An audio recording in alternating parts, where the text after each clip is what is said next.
ചങ്ങായിമാരെ. അപ്പോൾ സംഭവം എന്ന് വെച്ചാൽ ഇന്നത്തെ വീഡിയോ എനിക്ക് ഉണ്ടായ ഒരു ദുരനുഭവം. അതായത് 2018 മാർച്ചിൽ ഞാൻ വണ്ടി മേടിച്ച ടൈമിൽ, 2018 മാർച്ച് ആ സമയമാണ് ഞാൻ വണ്ടി വാഹനം മേടിച്ചത്. അതെൻ്റെ ആക്റ്റീവ. നമ്മളെ എന്താ പറയണ്ടേ, എല്ലായിടത്തും എന്നെ എത്തിക്കുന്ന ഒരു വണ്ടിയാണ് എൻ്റെ ആക്റ്റീവ. അപ്പോൾ എന്ന് വെച്ചാൽ ആ ആക്റ്റീവ മേടിച്ച ദിവസം കീയൊക്കെ കൈമാറി. പിന്നെ അപ്പോൾ എനിക്ക് വണ്ടി ഓടിക്കാൻ അറിയില്ല, അന്ന് വണ്ടി ഓടിക്കാൻ അറിയില്ല എനിക്ക്. എന്നിട്ട് വേറെ ആൾക്കാരാണ് എനിക്ക് ഓടിച്ച് വീട്ടിൽ കൊണ്ടു തന്നെ. അപ്പോൾ ഉച്ചക്ക് മധുരമൊക്കെ ഷോറൂമിൽ എല്ലാവർക്കും മധുരമൊക്കെ കൊടുത്തിട്ട് തിരിച്ച് വരുന്ന വഴിക്ക് കണ്ണൂർ പഴയ സ്റ്റാൻഡിൽ നിന്ന് ബസ് കയറി. പഴയ സ്റ്റാൻഡിൽ നിന്ന് ലിമിറ്റഡ് സ്റ്റോക്ക് ബസ് കയറി. അപ്പോൾ ഞാനും പെങ്ങന്മാരൊക്കെ ഉണ്ടായിരുന്നു. അപ്പോൾ പെങ്ങന്മാർ സീറ്റ് ഉണ്ട് എന്നൊക്കെ പറഞ്ഞിട്ട് അവർ മുന്നിലോട്ട് കയറി. എന്നോട് സീറ്റ് ഉണ്ടെന്ന് പറഞ്ഞിട്ട് കയറി. ഞാൻ പുറകിലോട്ട് കയറിയാലോ ഞാൻ ഏറ്റവും മുന്നോട്ട് പോയിട്ട് നിന്നു. സീറ്റ് എന്ന് പറഞ്ഞാൽ സംഭവമില്ല, കണ്ടക്ടർ തെണ്ടി എന്നെ പറ്റിച്ച്. ഇവൻ അത് സീറ്റില്ലാന്ന് പറഞ്ഞിട്ടുണ്ടെങ്കിൽ നമ്മൾ കയറില്ലായിരുന്നു. അപ്പോൾ ധർമ്മശാല വരെ നിൽക്കേണ്ട ഒരു അവസ്ഥ വന്നുപോയി. ധർമ്മശാല വരെ നിന്ന്. അപ്പോൾ പഴയ സ്റ്റാൻഡിൽ നിന്ന് ഒരുപാട് ആൾക്കാർ കയറി, പിന്നെ തളാപ്പ് എന്ന് പറയാൻ ഒരുപാട് ആൾക്കാർ കയറി. അങ്ങനെ കയറി ഞാൻ മുന്നോട്ട് ഒരു സ്ത്രീകളുടെ മുന്നോട്ടേക്കാണ് ഞാൻ എത്തിപ്പോയത്.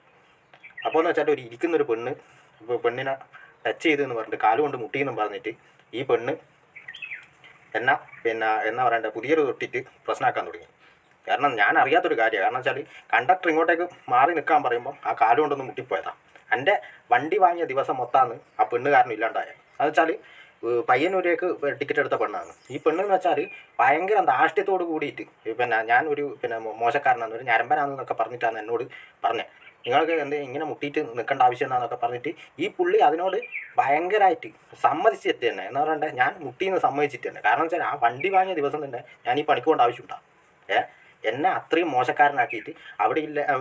കണ്ടക്ടർക്കും മനസ്സിലായി, അവിടെ യാത്രക്കാർക്കും എല്ലാം മനസ്സിലായി ഈ പെണ്ണ് മനഃപൂർവ്വം ചെയ്യുന്നതാണ്. കാരണം ഒരു കേസ് ഉണ്ടാക്കിയിട്ട് അവൾ എന്നാ പറയണ്ട ഒരാളെ കുടുക്കിയിട്ട് മനഃപൂർവ്വം സന്തോഷിക്കുന്നതാണെന്നുള്ള ഒരു മെൻറ്റാലിറ്റി ഉള്ള ആളാണെന്ന് മനസ്സിലായി. അപ്പോൾ പിറകിലുള്ള യാത്രക്കാർ മൊത്തം എനിക്ക് സപ്പോർട്ട് മനസ്സിലായി. അവർക്ക് മനസ്സിലായി നമ്മൾ നല്ലൊരാളാണെന്നുള്ള മനസ്സിലായി. പക്ഷെ അങ്ങനെ പറഞ്ഞിട്ട് കാര്യമില്ല. ഇവരെ വാക്കിനാന്ന് വില. ഇവരെ ഈ ധാർഷ്ട്യം വെച്ചിട്ട് ഇവർ ചെയ്തു കൂട്ടുന്ന ഓരോ പരിപാടി ഉണ്ടല്ലോ, നമ്മളെ കാലാകാലങ്ങൾ ആജീവനാന്തം ജയിലിൽ കിടക്കേണ്ട വകുപ്പുകളുണ്ടാവും. കാരണം ഇവർക്കാണ് നിയമം സ്ട്രോങ്. പിന്നെ പുരുഷ കമ്മീഷനും കാര്യങ്ങളൊക്കെ വരണം എന്ന് തന്നെയാണ് ഞാൻ പറയുന്നത്. കാരണം അങ്ങനെ വീഡിയോ എടുത്തിട്ട് ഉല്ലസിക്കേണ്ട ആവശ്യമൊന്നുമില്ല. ഇതെന്ന് വെച്ചാൽ ഇതിന് ശക്തമായിട്ടുള്ള തടയിടണം. ഇത് 2K മാത്രമൊന്നുമല്ല, അത് 90s പെണ്ണാണ്. അപ്പോൾ ഒരുപാട് പേര് ഇതേപോലെ ധാർഷ്ട്യമുള്ളവരുണ്ട്. ധാർഷ്ട്യമുള്ളവർ എന്ന് വെച്ചാൽ പബ്ലിക് ട്രാൻസ്പോർട്ട് കയറിയിട്ട് ആരും മുട്ടാനും തട്ടാനും പാടില്ല എന്നുള്ള രീതിക്ക് ഇരിക്കുന്നവരുണ്ട്. അവരുടെ അടുത്തൊക്കെ ഇരുന്ന് നമ്മൾ പെട്ടുപോകും. അപ്പോൾ എൻ്റെ അനുഭവം വെച്ചിട്ട് പറയുന്നതാണ്, ഒരിക്കലും മുന്നോട്ട് പോയിട്ട് നിൽക്കാനോ ഒന്നിനും പാടില്ല. കാരണം മുട്ടി നിൽക്കാനോ ഇതാക്കാനോ ഒന്നിനും പാടില്ല. ഞരമ്പന്മാർ ഒരുപാടുണ്ടാവും. പക്ഷേ എന്ന് വെച്ചാൽ പിടിക്കുന്നത് നിരപരാധികളായ നമ്മളെപ്പോലത്തെ ആൾക്കാരായിരിക്കും. അതുകൊണ്ട് എല്ലാവരും ശ്രദ്ധിക്കുക, ബോയ്സും എല്ലാവരും.